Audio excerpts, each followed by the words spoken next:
تو یہ ہمارا مزاج بنے کہ ہم ایک اللہ کی امانت، جان اور مال یہ بھی امانت، اور اس سے بڑی امانت اللہ کا دین، کہ دین اللہ کی امانت ہے ہمارے پاس، اس کی حفاظت کرنی ہے، اپنے آپ کو اس کا پابند کرنا ہے یقین کے ساتھ، اس لیے کہ جب کام ختم ہو جائے گا تو اس کا حساب آئے گا، اور فرشتہ قبر میں پوچھے گا کہ ماں دینوں کا، آپ کا دین کیا ہے بتائیے، کس دین پر رہے، کس دین پر مرے، اپنا دین بتاؤ۔ یہ امانت ہے، تو دین بھی امانت ہے، مال جان بھی امانت ہے، اور اولاد بھی امانت ہے۔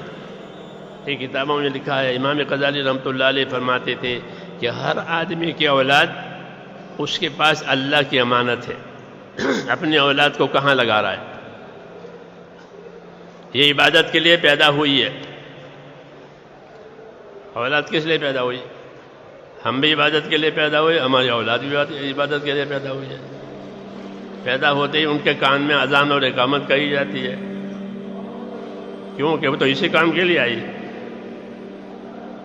کہ اس کے کانوں میں کہ اذان اور اقامت کا ہو۔ سنت ہے ہماری اسلام میں کہ اپنے اولاد پیدا ہو تو اس کے کانوں میں اذان اور اقامت کا ہو، اس کا اچھا نام رکھو،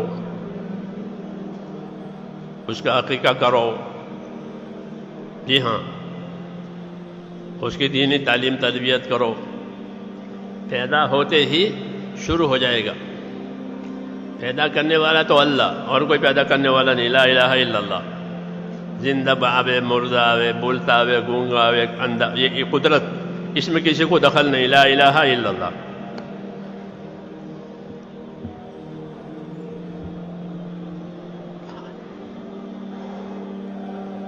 جب پیدا ہو گیا تو محمد الرسول اللہ،